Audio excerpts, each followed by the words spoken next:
श्री राधे। नमस्कार दोस्तों, आप सभी का हमारे यूट्यूब चैनल में स्वागत है।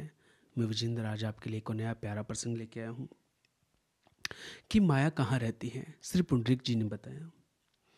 वो कहते हैं सच बात तो ये है, माया विचार में रहती है, जो हमारे अंदर विचार होते हैं।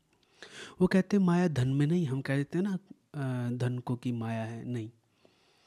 माया वस्तु में नहीं है, माया स्थान में नहीं है, माया महल में नहीं है। किसने कहा इसमें है? वास्तविकता में तो माया विचार में है। वस्तु में होती तो मुझे नहीं लगता भागवत के नवम स्कंद में महाभागवत अम्बरीश जी का नाम होता। देखिए कितने बड़े भक्त हैं। माया अगर महल में होती तो सप्तम स्कंद में प्रहलाद जी को हम महाभागवत कहकर प्रणाम करते। भक्त शिरोमणि। अगर महल का नाम माया होता तो भागवत जी में अम्बरीश का नाम नहीं होता, वो भी महाभागवत। अगर धन माया होती तो चैतन्य चरितामृत में विद्यानिधि जी को कोई स्मरण नहीं करता। विद्यानिधि जी बैठे, वैष्णवों को तो एक बार संदेह हो गया कि ये भक्त भी है कि नहीं। महाप्रभु जी विद्यानिधि विद्यानिधि कह कहकर उच्चारण करते रहते। सब गए तो देखा मसंद लगा के, इत्र लगा के, बीड़ा मुंह में धर के खूब व्यवस्था। जैसे ही स्त्री गोपी गीतम का गान हुआ, महाभाव में विद्यानिधि जी अवस्थित हो गए। तब सब समझे। धन माया होती तो कैसे काम होता। अम्बरीश जी को संसार भी मिला और सेवा भी मिली। ये सौभाग्यशाली कोई कोई होता है। कोई कोई होता है जिसको संसार मिलता है, सेवा नहीं मिलती। कोई होता है जिसको सेवा मिलती है, संसार नहीं मिलता। पर ठाकुर जी जिस पर खूब निहाल हो जाते हैं, उसको संसार भी मिल जाता है और सेवा भी मिल जाती है, क्योंकि उनको पता है कि वो उसमें फंसेगा ही नहीं। महल माया नहीं है, घर माया नहीं है, वाहन माया नहीं है, धन माया नहीं है। माया अपना आसन वस्तुओं में नहीं जमाती, माया अपना आसन विचार में जमाती है। लंगोटी पहना हुआ भी मायाबद्ध हो सकता है। विरक्त संन्यास वेश में भी अगर विचार इधर उधर हैं। मुझे तुलना नहीं करनी चाहिए, पर अम्बरीश जी के प्रसंग में दुर्वासा मायाबद्ध से ही लगते हैं। है तो शिव स्वरूप ऋषि हैं, पर प्रसंग उल्टा हो गया। दुर्वासा जी को हार माननी ही पड़ी। ठाकुर जी का सुदर्शन आड़े आकर खड़ा हो गया।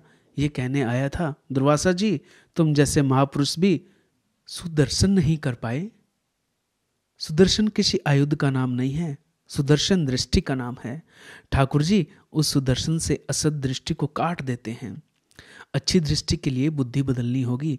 इसलिए सुदर्शन ने आज तक हाथ नहीं काटे, सुदर्शन ने आज तक पैर नहीं काटे, सुदर्शन ने गर्दन ही काटे हैं, क्योंकि ऊपर का माला बदलना पड़ता है। ऊपर का माला बदल गया तो अपने आप दृष्टि ठीक हो जाती है। इसलिए निवेदन करो, माया विचार में है और कहीं नहीं। इसलिए माया का आसन पहले खोजना पड़ेगा। जब तक उसका पता न मिले उसके खिलाफ एफआईआर कैसे करोगे? माया का आसन वस्तु नहीं है। हम वस्तु हटाकर सोचते हैं कि माया हमें छोड़ गई है। माया का आसन विचार है। हाँ, विचार हटा दो, उसके बाद जो प्रारब्ध बने सो अच्छा, क्योंकि संसार की उपलब्धि छोड़ने से नहीं छूटती और मांगने से नहीं मिलती। बहुत सारे लोग हैं जो छोड़ना चाह रहे हैं। दुनिया में 60-65% जनसंख्या वो भी है जो मांग रही है कि हमें ये सांसारिक सुख चाहिए और उसके लिए दिन रात मेहनत भी कर रही है, पर यह भी किसको नसीब हो रहा है? गोस्वामी तुलसीदास जी ने कहा कि सकल पदार्थ हैं जग माही, भाग्यहीन नर पावत नाही। इसलिए ये पदार्थ भी भाग्य के अधीन हैं। मिले तो भाग्य, न मिले तो भाग्य। पर प्रश्न इतना सा है कि विचार कहाँ है?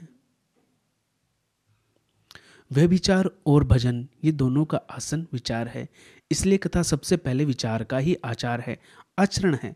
कथा में अपने अंतःकरण में शुद्ध विचार का अनुसंधान होता है। हमारे विचारों की अनुभूति सुव्यवस्थित होगी, उसके लिए सबसे पहले सत्संग की आवश्यकता है। विचारों की पवित्रता हो, उसके लिए सबसे पहले व्रज की आवश्यकता है। देखिए, व्रज की महिमा बताएंगे। व्रज और क्या कर सकता है? सबसे पहले यह विचार का परिवर्तन करेगा। पूरी दुनिया के प्रति अपनत्व का भाव रख सकते हो, ब्रज के प्रति नहीं रख सकते। दिल्ली में 100 गज की जमीन भी कहोगे मेरी है, पर ब्रज में 10 एकड़ ही क्यों न हो तो कहना पड़ेगा ब्रज तो श्री राधा रानी का है, किशोरी जी का है। ये विचार ही तो है जो उस माया जो विचार स्थित होती है उसको मुक्त कर दिया।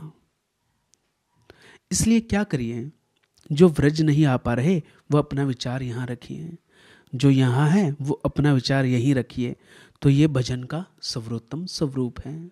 देखिए हम वहाँ तक पहुँच नहीं पाते जहाँ तक संत महात्मा पहुँच जाते हैं, इसलिए वो ऐसी ऐसी बातें करते हैं, हमें रास्ता दिखाते हैं। ना ही तो हम विचारों से मुक्त हैं, ना ही हम माया के बंधन से मुक्त हैं, लेकिन एक प्रेम का बंधन उसका मिल जाए तो सब बंधनों की क्या बिसात। तो ये प्यारा प्रसंग आपके लिए लेके आया।